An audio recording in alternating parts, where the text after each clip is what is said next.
Spring has officially ended, and on the end, I usually like to save the good animes, or at least the animes that I think are good, till the end of the season to watch it all in one go. It's so satisfying to do that. Anyway, this season I saved one anime till the very end, and its name is Heavenly Delusion. It really caught my attention with its weird synopsis. My expectations were kinda low because it reminded me with this garbage. Okay, back to this anime. I watched it all in one go and decided to give you a useless review about it. A story about a young boy searching for a place called Paradise with his bodyguard who will protect him throughout their journey. Man, it's just really great to watch these two and how they interact with each other and the natural way of talking to each other. I learned one very important thing from this show, and it is that nothing can stay the same. Even the people you trust the most may kill you if certain circumstances occur. The series starts normally and then more and more questions pop up in your head. The relationship between these two is not just one bland thing that we know the end of, like in most other animes where there is a love story and you are just waiting for it to happen. You feel like it's something certain, but this relationship is more than two teenagers falling in love with each other. It's about helping each other in most dangerous situation and most importantly surviving in this doomed world that we know nothing about except some very little information. Why is this world destroyed? What happened to the earth? All these things will keep you watching and anticipating what's gonna happen next. Okay, let's leave all that aside and talk about rejection. What is the worst way someone could get rejected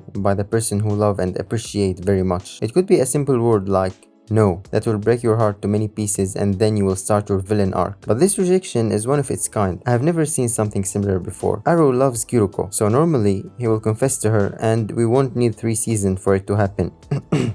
Thank God. And now the rejection process begins. There is a simple problem with this girl, and this problem is a bit weird. To put it in simple words, she's a boy in a girl's body. Imagine the courage you have to gather to confess, and at the end you confess to a boy that you think is a girl. I know this situation is a little complicated. This story is really unique, and lately I have been really enjoying unique stories that are set in a whole new world, not just a truck accident teleporting the MC to a new world and slapping some magic powers in it, and voila, you have new trash. This anime really feels like they put a lot of thought into the world and the characters, even though they are young, but it feels like you are watching adults trying to live their lives and achieve their goals while trying to survive. Paradise is a nursing school that try to...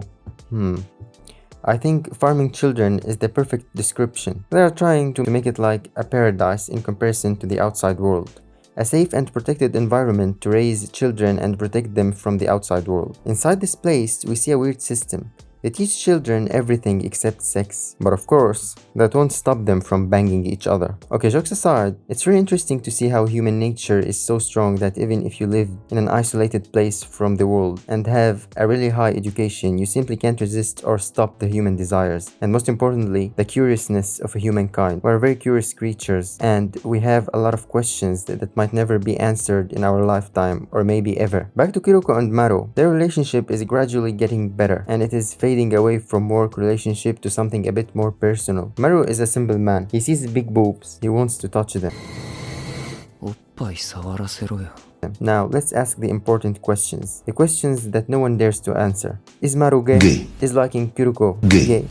I don't know. It's really hard to answer this philosophical question. But if we think about it objectively, he is not gay. I will tell you why. Be with me a little bit. When you fuck someone, do you fuck his brain? No, of course not. Of course I'm talking about normal human beings and not the ones who watch this shit. Just the normal humans who are maybe a little degenerate. The point that I'm trying to make is that it's a girl's body. Therefore, it's approved. He's not gay. The boys and girls in this show is a bit confusing to tell apart. For example, this guy, you think he's a guy throughout the whole series. But oh boy, you are so wrong. We all found out the hard way. How?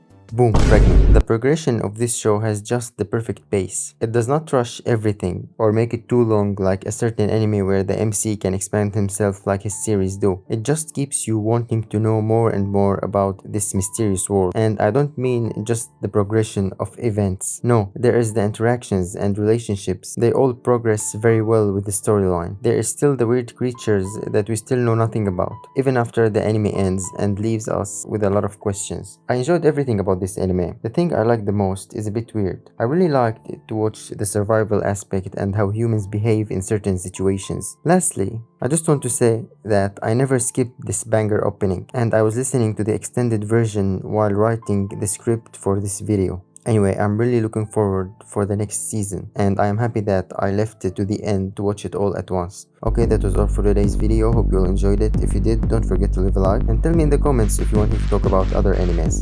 Okay.